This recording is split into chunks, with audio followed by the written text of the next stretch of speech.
अस्सलाम वालेकुम।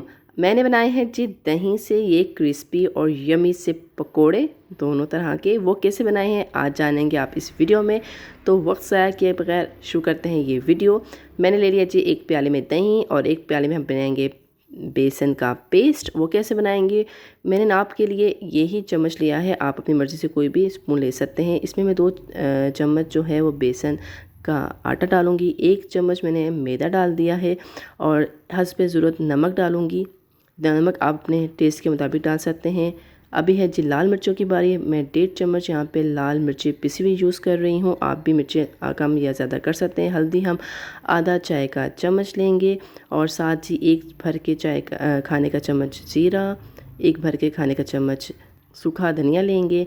और अब ये जो मसाले हैं वो उसमें डल चुके हैं और अब बनाएंगे इसका पेस्ट और दही के साथ बनाएंगे। इसमें पानी का इस्तेमाल बिल्कुल नहीं करेंगे और हमने थोड़ा थोड़ा दही करके इस मिक्सचर में हमने ऐड करते जाना है और मिक्सर यानी कि पेस्ट बनाते जाना है।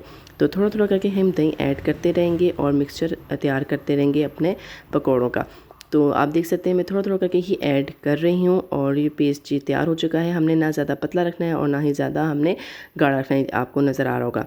10 मिनट हम वेट करेंगे मिक्सचर का और उसके बाद हम बनाएंगे जी पकोड़े। और सबसे पहले मैं बनाने जा रही हूँ मिक्स पकोड़े। उसके लिए मैंने आलू 2 अदद लिए और इनको बारीक बारीक काट लिया है और थोड़ा सा हमने धनिया लिया है। प्याज मैंने 1 बड़े साइज़ का लिया था, उसको भी मैंने चॉप कर लिया, स्लाइस कर लिया और 2 अदद सब्ज़ मिर्चें ली हैं और ये बना रहे हैं जी मिक्स पकोड़े। हम आप कुछ भी ऐड कर सकते हैं जो आपको पसंद हो। तो इनको मैं प्याले में ऐड करने के बाद इसमें जो मैंने बेसन का पेस्ट ऐड बनाया था वो ऐड करेंगे थोड़ा थोड़ा करके और इतना ज़्यादा ऐड नहीं करेंगे क्योंकि पेस्ट जो है वो ख़राब हो जाएगा। आप ये देख सकते हैं इतना ही ऐड करना जितना ये तमाम मिक्सचर जो है एक जान हो जाए। ऑयल गर्म होने के लिए रख दिया है और जैसे ऑयल गर्म होगा तो हम छोटे छोटे पकोड़े यानी कि इसी साइज़ के पकोड़े इसमें ऐड कर लेंगे।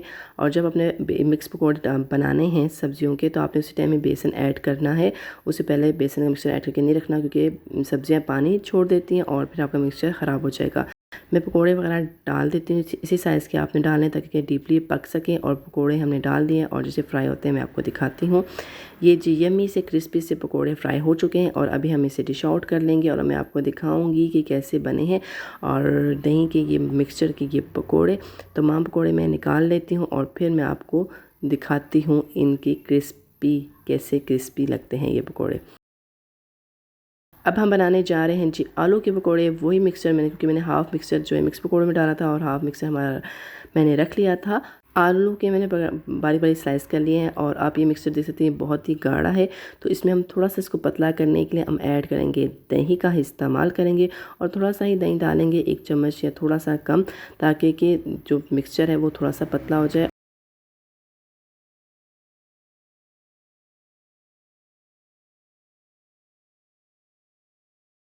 आलू को अच्छी तरह इसमें मिक्सर में डिप कर लूँगी और 5-6 दफ़ा इसको इस तरह झाड़ूंगी ताकि जो एक्स्ट्रा मिक्सचर है, जो एक्स्ट्रा बटर है उसमें लगा हुआ है वो निकल जाए। और आप ये देख सकते हैं दोनों तरफ जो है बेसन अच्छी तरह लगा हुआ है और ज़्यादा मोटा भी नहीं है। और इसको हम फ्राई कर लेंगे। तमाम पकौड़े मैं इसी तरह डालूँगी। आप देख सकते हो कि पहले मैं आलू को अच्छी तरह बटर में डिप करती हूँ और इसको फिर अच्छी तरह जी किनारे के साथ हम झाड़ लें ताकि जो ज़्यादा मिक्सचर लगा हुआ है, बेसन ज़्यादा लगा हुआ है, वो हट जाए और आपके पकोड़े यमी से तैयार हो। तो तमाम पकोड़े मैंने इसमें डाल दिए हैं और इसको फ्राई कर लेते हैं जी। फ्राई हो चुके हैं तमाम के तमाम पकोड़े और अभी हम इसको निकाल देंगे।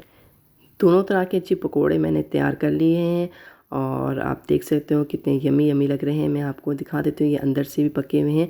ज़रूर ट्राई कीजिएगा। आप ये देख सकते हैं बिल्कुल क्रिस्पी हैं और ज़रूर ट्राई करके मुझे कमेंट बॉक्स में बताइएगा कि कैसे लगे ये आपको दही के बने हुए पकोड़े। आप आलू के पकोड़े भी चेक कर सकते हैं, बहुत गर्म थे। तो आप ये देख सकते हैं बिल्कुल अंदर तक डीपली पक गए हैं। तो उम्मीद करती हूँ आज की वीडियो अच्छी लगी है तो लाइक करें, सब्सक्राइब करें और शेयर करना मत भूलिए। नेक्स्ट वीडियो तक मुझे इजाज़त दें। अल्लाह हाफिज़।